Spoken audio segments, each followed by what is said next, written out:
তুমি যাই করো না কেন তাতে আমার অশুভ হতেই পারে না। এবার আর আমার অন্য কিছু জানার প্রয়োজন নেই। যদি তাই হয়ে থাকে, যদি সত্যি এতটাই ভালোবেসে থাকো, তাহলে আমার জন্য একটা কাজ করতে হবে।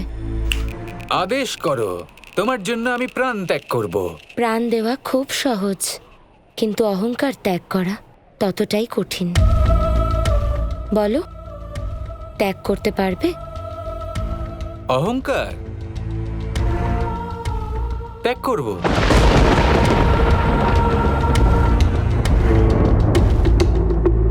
না জানি কেন মনে হচ্ছে একটা অনুচিত কিছু ঘটছে। আমার কানাই তো স্বয়ং শত্রুদের সাথেও এরকম ব্যবহার করতে পারে না। আমারও কেন জানি না বারবার মনে হচ্ছে যে উনি পিতামহ হতেই পারেন না, উনি যেন অন্য কেউ। ঠিক বলেছ অনিরুদ্ধ, আমারও ওকে বিগত কিছুদিন ধরেই ওকে কোনো বহুরূপী বলেই মনে হচ্ছে।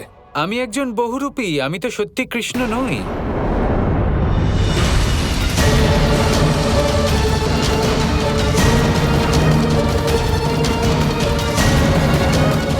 তাহলে কে হও তুমি? প্রথমে ক্রোধ কৃষ্ণ ছিলাম, এবার আমি শোক কৃষ্ণ। শোক পালন তো আমাকে এবার করতেই হবে। আমি জানি না আমার কি হয়েছিল, আমি এসব কি করছিলাম। আমি আর সেই কৃষ্ণ রইলাম না। সেই কৃষ্ণ যে নিজের দাদার প্রত্যেকটা কথা শুনতো, সে কোথাও হারিয়ে গেছে। জানি না কি নিয়ে এত চিন্তা আমার। হয়তো প্রথমে শাম্বকে এভাবে দেখলাম, ও অভিশপ্ত হলো, আর তারপরে এই যুদ্ধ। আমি বুঝতেই পারছি না, নিজের ক্রোধ নিয়ন্ত্রণ করতেই পারছি না। এই সব আমাকে বদলে দিচ্ছে। আজ আমি নিজে ভরা সভায় আপনাকে এমনভাবে অপমান করলাম যে আমার নিজের ওপর লজ্জা হচ্ছে। কিভাবে ভুলে গেলাম আমি যে ইনি হলেন আমার দাদা, যিনি আজ পর্যন্ত নিজের সুখ, নিজের জীবন এইসব বিষয় না ভেবে শুধুমাত্র আমাকে রক্ষা করেছেন। ভুলে গেলাম আমি, আর জানি না এসব আমি কি করছি। পাপী কৃষ্ণ হলাম আমি, পাপী কৃষ্ণ। আমি ভুল করে চলেছি, আমাকে ক্ষমা করে দিন দাদা।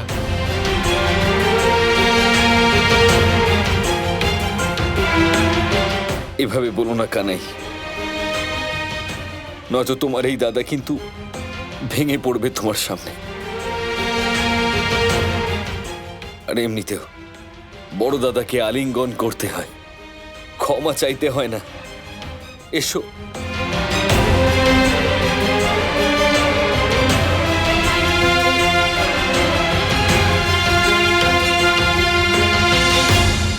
আমি জানতাম কানাই যে হয়তো এরকম রাগ দেখানো আমার কানাইয়ের স্বভাব না হতে পারে, কিন্তু নিজের ভুলের জন্য ক্ষমা কেবলমাত্র আমার কানাই চাইতে পারে। আপনার কানাইকে কৃষ্ণ রাধাই বানিয়ে তুলেছে। আজ রাধার প্রেমের কারণেই আমি হলাম আমি। রাধার প্রেমের কারণেই আমি এটা বুঝতে পেরেছি আমি কত বড় ভুল করছিলাম। কি ব্যাপার কানাই, আজ তো রাধার জন্য একটু বিশেষ ধরনের ভালোবাসা দেখতে পাচ্ছি তোমার চোখে। সে তো আপনি সব সময়ই দেখতে পাবেন, কখনোই তা কমে যাবে না। কি বলো রাধা? কৃষ্ণ, কি দেখছো? ভবিষ্যৎ? না ভবিষ্যৎ দেখছি আর না অতীত, আমি বর্তমানটাই দেখছি। বর্তমান কিরকম? বায়ু বয়ে চলেছে শরীরকে স্পর্শ করে, এটা হলো বর্তমান। রাধা আমার সামনে দাঁড়িয়ে আছে, হাসছে, এ হলো বর্তমান।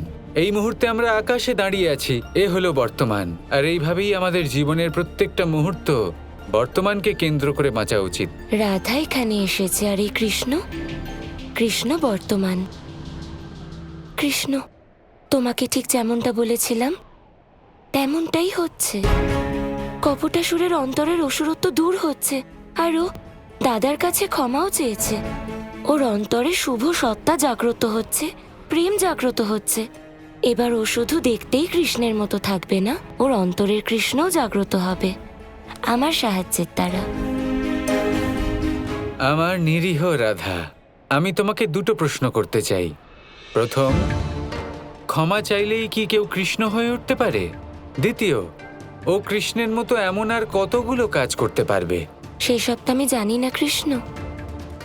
কিন্তু এটুকু অবশ্যই জানি যে আমি ওকে সাহায্য করতে পারি, আর তার জন্য আমাদেরকে ওর অন্তরের সদ্গুণ জাগ্রত করতে হবে আর অসুর সত্তাকে দূর করতে হবে। আর তার জন্য ওর সমাপ্তি নয়, নতুন সূচনার প্রয়োজন। আমি অবশ্যই সমাপ্ত করব, কিন্তু কপটাসুরের নয়, ওর অন্তরের কপটতাকে। কখনো কখনো নিজের ছলচাতুরি করার ক্ষমতা দেখে নিজেরই গর্ব হয়, আর তা হবে নাই বা কেন। এই দেখো, দূর হলো আরো এক বাধা। এবার কৃষ্ণ হবে ধাঁধা, আর চিরকালের মতো আমার হবে রাধা।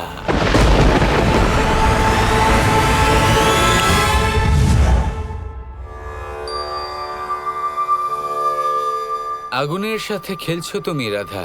এই আগুনে হাত দাও আর দিয়ে বলো যেন আমার হাত পুড়ে না যায়। আগুন কি তোমার কথা শুনবে?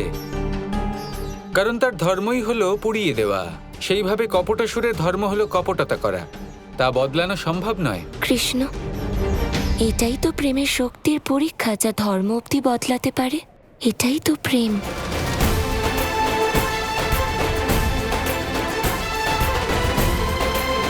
যদি তোমার এতটাই বিশ্বাস থাকে, তাহলে আমিও এই চমৎকার দেখতে চাই।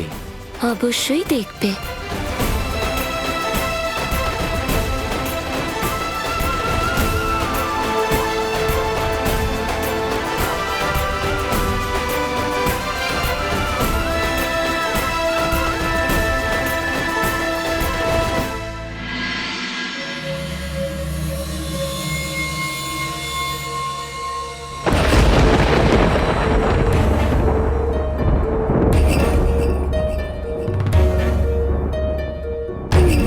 কি অসম্ভব সুন্দরী রাধা।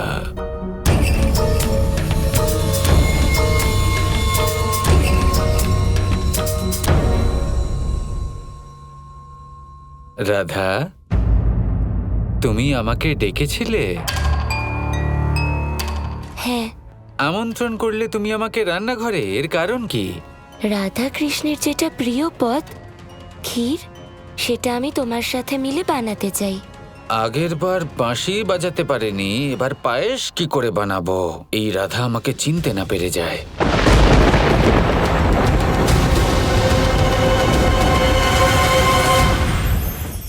এই সংসারের সব থেকে কঠোর ধাতুর মধ্যে একটি হলো লোহা। লোহা দিয়ে আমরা অনেক অস্ত্র শস্ত্র লাভ করি, অনেক বস্তুও লাভ করি। এবার এই লোহাকে কাটার জন্য, একে কোনো আকার দেওয়ার জন্য কি প্রয়োগ করতে হয়? লোহা। এবার এই কথাটা আমরা সকলেই জানি যে লোহার দ্বারাই লোহাকে কাটতে হয়। এবার এই কথা আমি আপনাকে কেন বলছি? এরপরে খুব বড় একটা প্রশ্ন আসে, যা খুব বড় শিক্ষা দিয়ে যায়। এটা কেন হয় যে আমরা একটা লোহা দিয়ে একটা লোহাতে আঘাত করছি, কিন্তু যে লোহা দ্বারা আঘাত করছি তার আকার বদলাচ্ছে না, যার ওপর প্রহার করছি তার আকার বদলাচ্ছে? এতে পার্থক্যটা কোথায়? পার্থক্য হলো তাপমাত্রার।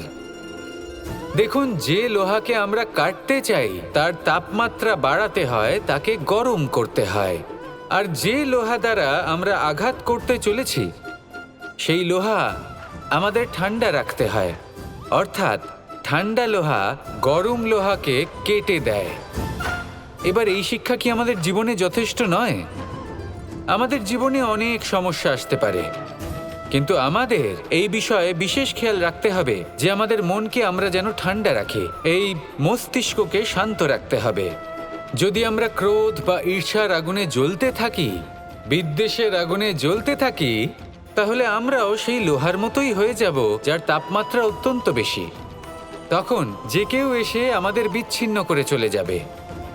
মনে রাখবেন, যিনি যত বেশি স্থির বুদ্ধির অধিকারী, যিনি হলেন সবথেকে বেশি শান্ত, তিনি হলেন সবথেকে বেশি বলশালী। তাহলে শান্ত থাকুন আর আমার সাথে ভালোবেসে বলুন, রাধা রাধা।